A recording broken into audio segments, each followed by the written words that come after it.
Bonsoir Mamadou, comment allez-vous? Bonsoir, ça va très bien, merci et vous. Ça va très bien également. Tradition dans cette rubrique, passage obligatoire même. Pourriez-vous nous rappeler très rapidement votre parcours de footballeur?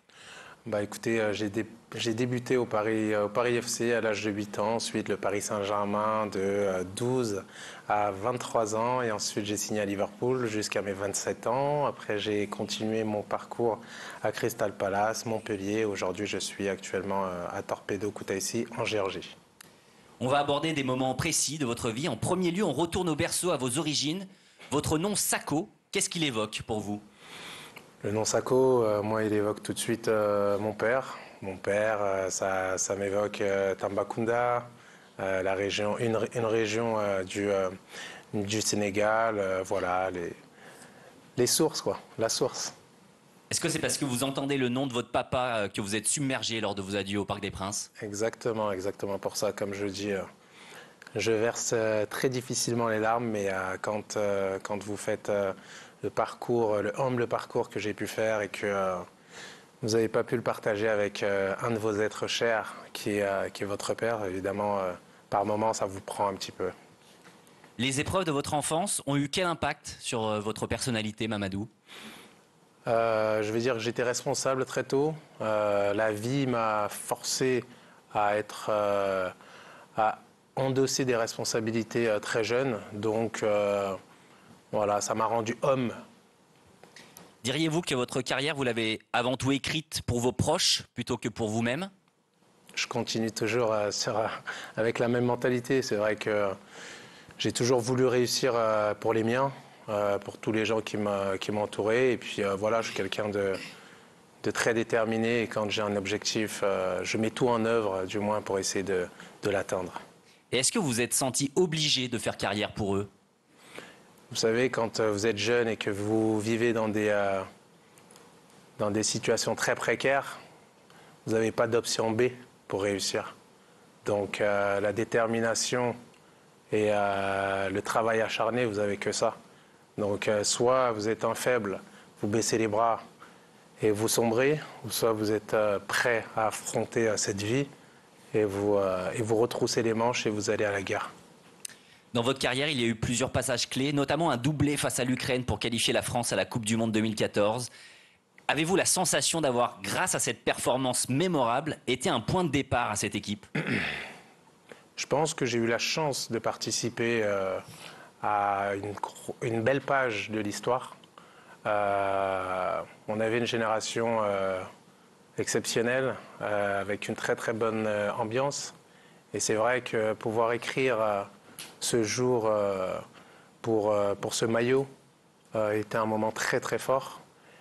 Après, j'aurais jamais la prétention de dire que j'ai fait partie de cette épopée-là et sur un match historique qui restera gravé dans les mémoires.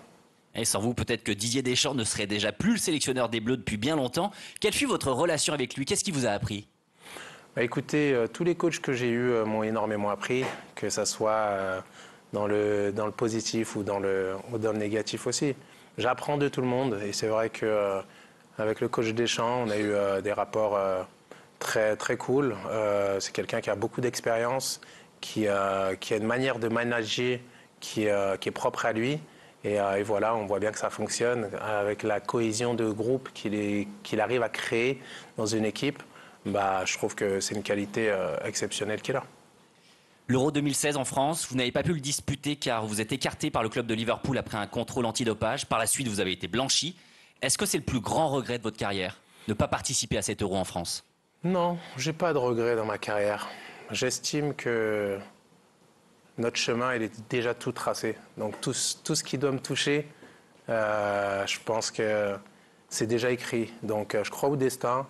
Si j'ai pas fait l'Euro, c'est que c'était pas ma destinée. Et puis voilà. Donc vous ne ressentez pas d'injustice? L'injustice, je l'ai vécue. C'était clair aux yeux de tous. Et le plus important pour moi, c'est de laver le nom de mon père. Et ça a été le cas. Donc j'en suis très fier. Ça a été mon combat. Je l'ai gagné. Et puis voilà. Pour terminer, on va évoquer le présent, mais également le futur. Vous avez la tête sur les épaules et vous aimez l'entrepreneuriat. Pouvez-vous nous parler de vos projets en cours et peut-être des projets que vous avez en tête pour aider les jeunes joueurs? C'est vrai que j'aime beaucoup j'ai cette mission en moi de retransmettre, de redonner à ma façon. J'ai créé une association depuis que j'ai 20 ans. À côté de ça, c'est vrai que je suis pas mal dans le monde de l'entrepreneuriat. Et le prochain objectif, c'est de visiter des centres de formation, des clubs professionnels pour susciter des vocations et surtout essayer de préparer la jeune génération à investir pour leur après-carrière, parce que ça me fait mal de voir des jeunes petits frères mener des belles carrières de foot et puis finir, on va dire, sur les rotules parce que justement, ils n'ont pas eu cette éducation financière pour pouvoir se mettre à l'abri à la fin de leur carrière. Donc ça, c'est quelque chose qui me tient à cœur et on va démarrer la tournée très rapidement. Le premier club sera Le Havre. J'ai eu Mathieu Baudemer, mon ancien coéquipier, et puis on commencera la tournée des clubs par ça et ainsi de suite.